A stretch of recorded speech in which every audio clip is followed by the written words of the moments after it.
My husband and I are drifters or roadies. We travel everywhere and work from the comfort of our RV. Last month, my sister-in-law called us and basically begged us for help. Her home is starting to fall apart and she doesn't have the money for repairs. We have absolutely no issues whatsoever helping my sister-in-law, both financially and physically, labor-wise. She's a damn good woman and would do the same for us. She's married, but her husband is utterly useless. He's worked maybe 4 months total out of the 12 years they've been married and still treats her like crap. Battered wife syndrome to the fullest. We feel bad for her, but she's a much larger woman with severe insecurities and feels no one else will ever love her, so she sticks by him. It's sad. So my husband and I parked our RV outside her home and we've been repairing her house for her. As payment, she makes our meals every day and night, and we can shower and run our electricity from her home so we don't waste gas and water. She's always expressing her gratitude. Now we have to fix her foundation, her roof and some of her walls. Water damage. We have all the resources and knowledge and licenses to do so, but at least 3 times a day her husband is yelling at us. Stop opening that damn door so much. Get your butt out the shower, you're taking too long. You ain't having the leftovers, those are mine. This is my damn house, and quit turning that damn light on. It's literally constant. I swear he only gets up off his butt to yell at us for something, and sister-in-law always has our back, but it just starts arguments between them. Well, yesterday I had enough. My sister-in-law was on a phone interview, and he went into her room to start yelling at her for us blocking his access to his front door. He never leaves, so I don't know what the issue was. She gets off the phone and just starts crying and goes upstairs. I lost it a bit and said, when you get off your lazy butt and actually contribute to literally anything in life is when you can start bossing me around. Until then, sit on that couch and leave my sister-in-law and us alone. He started in with the whole, this is my house BS, so I retorted with, the heck it is, it's your daughter's house. Neither you nor your wife's name is on this property. The house was given to their child when father-in-law passed. The kid's a teen. He actually left and my sister-in-law is now upset. Am I the idiot for telling my brother-in-law that when he gets a job and starts contributing, then he can boss me around? Holy crap, you deserve a medal for sticking up for yourselves. Not the idiot. Probably feels weird to say that since you're in his home, but it sounds like he contributes nothing positive and can't appreciate what is essentially free work being done to the house. Your license, no less. Losers are losers. His leaving the house is not a loss. It's too bad you can't keep him away. Your sister-in-law seems like a saint who deserves so much better than dealing with this. Sure, was it below the belt? Yes, but was it undeserved? Absolutely not. He needed that reality check, and you can tell it hurt too since he left the room in silence. As doubtful as I am that this will change his behaviour, he now knows it's not above reproach and people are willing to call him on his crap. I also don't think he'll change, and I also think the only reason he left is that OP and husband are repairing his house.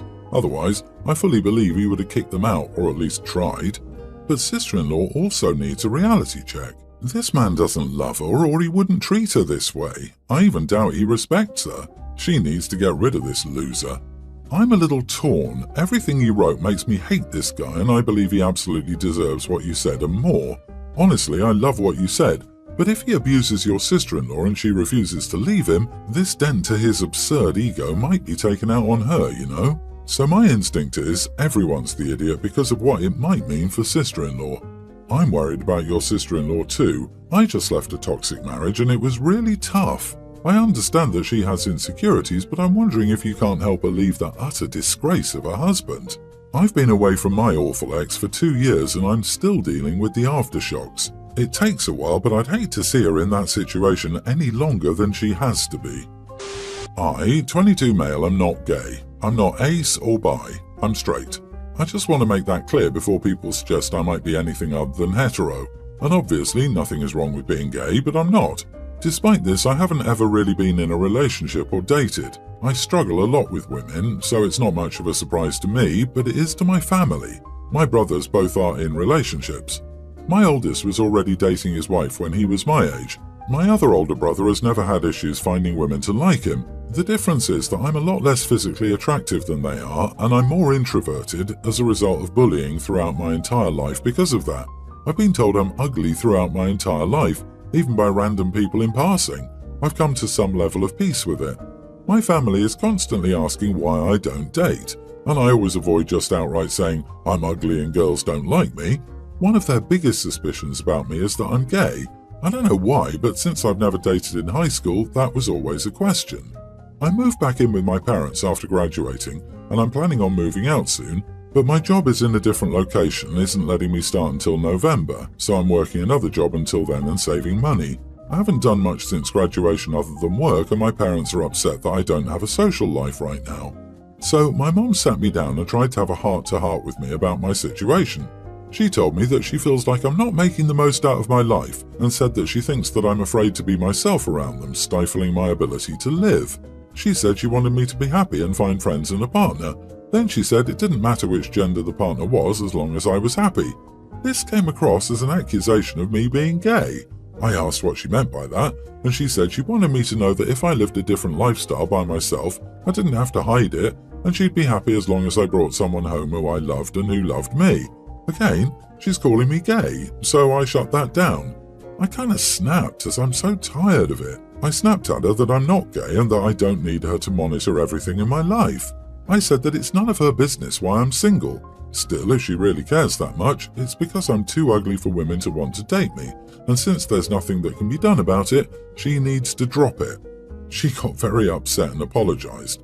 That evening I got a call from my oldest brother demanding I apologize to my mom. He said she was trying to be supportive and I was a huge idiot to her. I said she was in the setting for the constant accusations and prying. Am I the idiot? I kinda snapped. You are the idiot. Your mom pretty much told you that she loved you and she wants you to be happy and supports you. Also, if you have that attitude, you won't find anyone. You don't have to be the most handsome man. You have to be nice, kind, ambitious, have self-confidence, etc. That's way more important than looks. My dude, I'm not going to tell you you're boring because I've never seen you, but many women date ugly men, usually because they're smart and or funny or fun. Don't get into a cycle where you convince yourself you're undateable. You will be mighty surprised in the end. Low self-esteem really turns people off. Mom was trying to express, I want you to be happy and I want you to know that I love and support you, no matter what. She doesn't deserve to be snapped at about that. She deserves an apology. Find a counselor to help you work on your self-esteem. Even if you are too ugly, ugly people have relationships worldwide. I, for example, can curdle milk just by walking past it with my face exposed, yet somehow manage to maintain a fulfilling relationship. Context. My mum is Thai and my dad is Dutch. I grew up in Thailand. My mum married again and I have a stepsister who's 3 years older than me. My stepsister always says, you have no idea how hard travelling is for us because you have a strong passport, whenever she's stressed about travelling. My family, me, mum, stepsister, stepdad, are currently planning a trip to Germany. They're in the process of applying for a Schengen visa. I think seeing me relaxing and unstressed about the whole thing grated on my sister because I'm just chilling while they're running around getting flight tickets, proof of accommodation, statement of purpose, bank statements, travel health insurance, money for the visa fee, and a bunch more stuff. She finally snapped and was like, aren't you even going to try to be helpful? At least share the visa fee with us. I said no. I'm financially contributing the same amount she is to the trip. The visa fee is just an added expense she has that I don't. She was unhappy because I just don't get it, and kept telling me things would only be fair if I agreed to share that cost at least. She's been giving me the cold shoulder since because she thinks I'm a bit of an idiot. My mum would like me to apologise to her and agree to share the cost, at which point she would reimburse me just to keep the peace. Passport privilege? That's a new one. You are not the idiot. Stepsis is an idiot and sounds jealous of something that's not even within your control at all. And I wouldn't do as your mom is suggesting, and that just opens the door to future manipulation. Have a great trip. Stepsister is not just an idiot, but an entitled, greedy idiot. She's the reason why we have the famous quote, if you give an inch, they'll take a mile. Also, mom is the people-pleaser doormat who can't say no and always tells the victim to apologize and be the bigger person, for peace within the family. Well, that's how entitled people end up entitled. Enablers enabling them all the time. If the mom is willing to entertain the sister's dumb argument, then she should pay the fee. It's the mom, after all, who decided to have a daughter with a Dutchman. So in this parallel universe the sister lives in, it really means the mom is responsible for this privilege and should compensate the sister. OP didn't do anything except exist while European. The mom technically chose to hand privilege to one daughter and not the other. LOL. OP, you're not the favorite kid. Don't apologize. You did nothing wrong and you don't owe her anything. This involves me, 27 male, my best friend Derek, 27 male, his girlfriend Molly, 26, and Molly's sister Courtney, 28. Derek and Molly have been dating for over a year. Derek and I are roommates, so I've known Molly for a while. She's a nice girl but believes she's always right. I find her a little annoying, but Derek loves her and I support him, so I'm friends with her.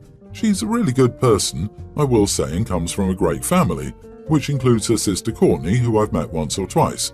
About a month ago, Derek asked me what I thought about Courtney. I said she was hot and really down to earth, and I've had good times whenever she goes out with us. Derek said Molly wanted him to ask me that. I said I wasn't interested in her due to her history, but she could have my number if she ever wanted to hang out or do something casual. Derek reported back to Molly, and the last few weeks have been awkward. Molly seemed standoffish. I bought her a beer and asked her what was wrong last week. She said she didn't like what I said about her sister. I said that her sister had been married before, was pregnant and got divorced. It was too much baggage for me. I thought it was all good after we talked. Last weekend, Molly hosted a game night at Courtney's house. She made a big to-do about this game night and asked if I would come. I told her maybe. I had other plans that night, so I might stop by. I went out for a drink and then decided to stay home and watch a game. At 8 p.m, Molly started texting me asking when I was coming. I started ignoring her and then she called me like 3 times. Derek started texting me too, and I told him that I didn't want to go over to Courtney's for some couples game night and wanted to watch the game. He said it was duo games only, so they needed me. I told him I said maybe to begin with, so they should find other games. Molly called me one last time on Derek's phone. She sounded mad and was like telling me to come. I told her to screw off and leave me alone. Derek texted me yesterday and said I should apologize to her and her sister, as Courtney was the one without a partner and went and got the specific beers that I liked. I said it wasn't my fault, I never gave a yes and told anyone to get me anything, and his girl should have respected that. Am I the idiot? Not the idiot. Well, maybe a bit for your attitude about a woman being divorced, but that's not the issue. The issue is, you never committed to attending and you said you weren't interested in the sister, and then they set you up to be a couple at game night and get outraged when you don't attend. Also, your friend was kind of an idiot for telling his girlfriend what you said regarding her sister. Even if girlfriend begged him to ask you, he should have said you only liked her as a friend. You can have preferences and people can react to those preferences. I don't want to date your sister because she's divorced but I'm down for something casual is a preference. People are allowed to think less of you for having that preference. Being divorced is baggage. Divorce makes me pause in the sense that, yeah, I'm going to need the details. How willing are they to own up to any mistakes? Did they keep any mutual friends in the divorce? Does that affect your finances now? And I'm also wondering if the was pregnant before the divorce means that there's now a child in the picture. Totally legit to not want to be involved if there's a child. Courtney is interested in you, and instead of putting on her big girl pants and speaking to you, she's playing this teenage "do you like me" game with Derek and Molly as the go-betweens. This level of immaturity would also make it a no for me too. You've already told Molly that while you think she's fun and attractive, you're not interested. Now she and Derek are trying to force something by putting you in close proximity. I would address this with Derek first and let him be the one to relay that to Molly. If he's a good dude, he'll stop it. I, 28 male, have been dating my girlfriend Sarah, 29, for 3 years. The relationship has been going great and I love how amazing she is, but lately I've been tired. We decided to move into a new apartment 2 months ago and I also took a new job. The new job has been a bit stressful compared to my last job. Luckily, I'm still getting time for my personal hobbies like going to the gym and going out with Sarah. Now, the problem I want to talk about is my lack of sleep. I've been sleeping alone since I was a teen and now sleeping with someone else is kind of bothering me. I'm used to the peace of sleeping alone. My girlfriend likes to sleep with a low fan. She takes up too much space in bed, and most importantly, she snores sometimes, which ruins my sleep completely. She also has no concern for my sleep as she wakes up before me and either switches on lights or makes noises. I'm used to sleeping 7 or 8 hours a day, but for the past few months, I've been sleeping only 4 to 5 hours because of this. So finally, I got frustrated and confronted her about this. I know my girlfriend can't change in a day, so I proposed I'd just sleep in the other room peacefully. She got upset and was furious about this suggestion. She believes sleeping together is a sign of love between a couple and that she likes cuddling or sleeping on top of me and says I should get used to it. She now thinks that I don't find her attractive, but that isn't true at all. I love my girlfriend, but all I want is a peaceful good night's sleep. So, am I the idiot for this? Not the idiot. Tell her that another sign of love between a couple is a concern for the well-being of the other person, including sleep. Surely there's a way to work out a system where she doesn't have to turn on the lights and/or make noise. A night light could be possible. Can she prep her clothing the night before and get dressed in another room?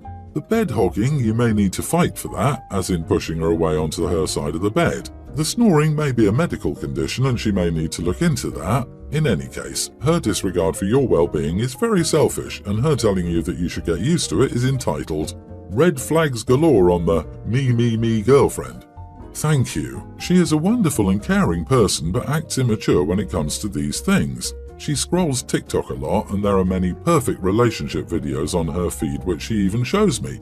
That's part of why she's holding on to this idea.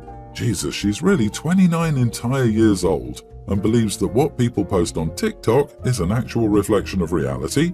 Every one of those posts is a lie made up to get views and engagement.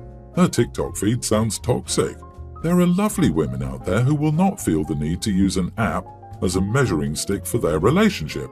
Does she also do relationship tests? Ugh, that's painfully immature.